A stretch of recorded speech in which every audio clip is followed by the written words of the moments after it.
Rachel Reeves absolutely betrayed the working class. Let's talk about this for a second. Maggie Thatcher.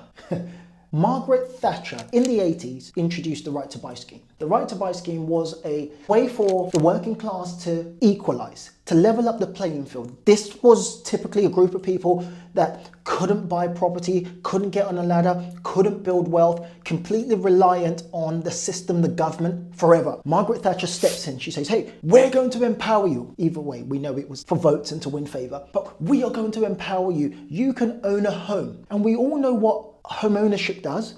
Home ownership helps to build a community. Belonging to a community, a stake in that community, overall reduces crime. It self-governs itself. If you have a stake in something, you take more responsibility, which helps to put police in other communities that need policing. Overall, it was an opportunity for the working class to become less reliant on the government, have the opportunity, more importantly, to build wealth, and stop bloody relying on the government for everything. Although we could have a whole conversation about what the government has done with the money that they've made from all the council properties they've sold, because we know they've sold more than 2 million properties since 1980s. They've generated around £50 billion from selling council properties, but they haven't built up to 10% of what they've sold. That is crazy. They haven't replaced what they have sold. So when we say immigrants are the issue in this country, people can't buy properties, my children can't get on a property ladder because of immigration. Well, no, let's trace it back. Let's go back to the root cause. Let's go back to where the issues are. The government has sold over 2 million houses. They've made 50 billion. They've built less than 200,000 homes to replace those houses.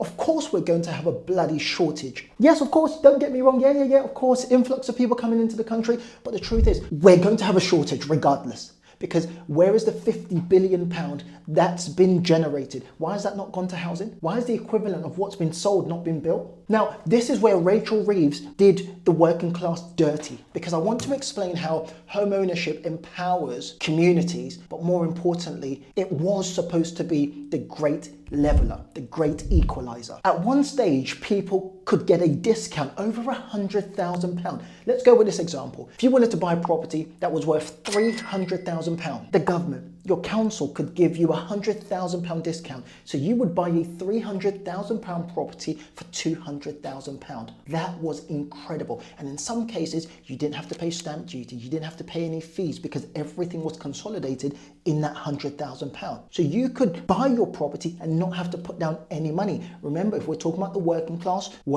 jobs, not much savings, no opportunity to save, to buy a property. The dream of buying a property was probably impossible. But now the government are giving you £100,000 discount on a home. Your house is worth £300,000, you buy it for £200,000. That automatically gives you not physical cash, but the opportunity at some stage in your life to claim £100,000. That £100,000 in the right hands is an equalizer, it's a multiplier, it's a game changer, it's a wealth creator. £100,000 changes lives and changes generations. It breaks people out of poverty cycles. What would have simply happened was, in a 5-year period of owning that property, you could remortgage that property and take out that £100,000. And you could go and buy additional properties with that £100,000. You could pay for your children to buy property. You could give your kids the deposits to buy a property. You could pay for your children's education. You could travel around the world. You could genuinely change your circumstances with that £100,000 discount. Oh, let's not forget that in that 5-year period, the £300,000 property that you got for £200,000 could now be worth £400,000, which means you have more money to invest or do something with. But yet our government come in,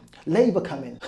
They imply that they are here for the working class, that they will not penalise, that taxes will not affect, or the increases or the passing on of taxes will not affect the working families, the working class. God, if you don't laugh, you will cry. Because the amount of lies that are spewed, you say, we will not be raising taxes for the working family. Oh, sorry. If you remove the ability for somebody to stop relying on you as a government, you've taxed the living daylight out of them. If you remove the ability for somebody to level up the playing field, buy a home and stop being reliant on landlords or being reliant on the government, no, you've taxed them. If you remove the ability for somebody to derive more income so that they can help their children break out of poverty cycles, yeah, you've taxed them. So Rachel Reeves walks in with her little briefcase.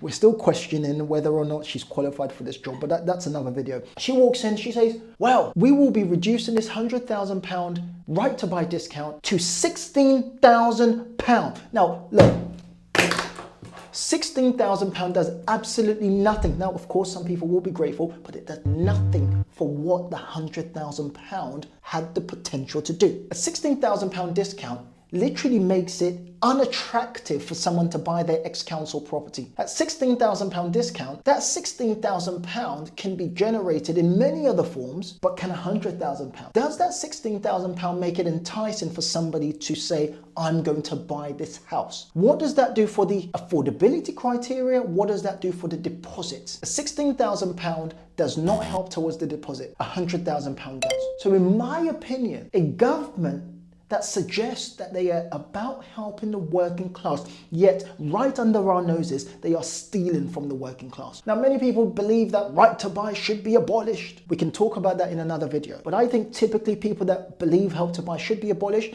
I think it's coming from a very selfish place. And I think it comes from a place where they might not also be able to get on a property ladder. Therefore, they don't want anyone, even the people that need it the most. Hey guys, I'd love to hear your thoughts in the comment section below. Did Rachel Reeves do the working class dirty? I'd love to hear your thoughts. Make sure you like, comment, and subscribe.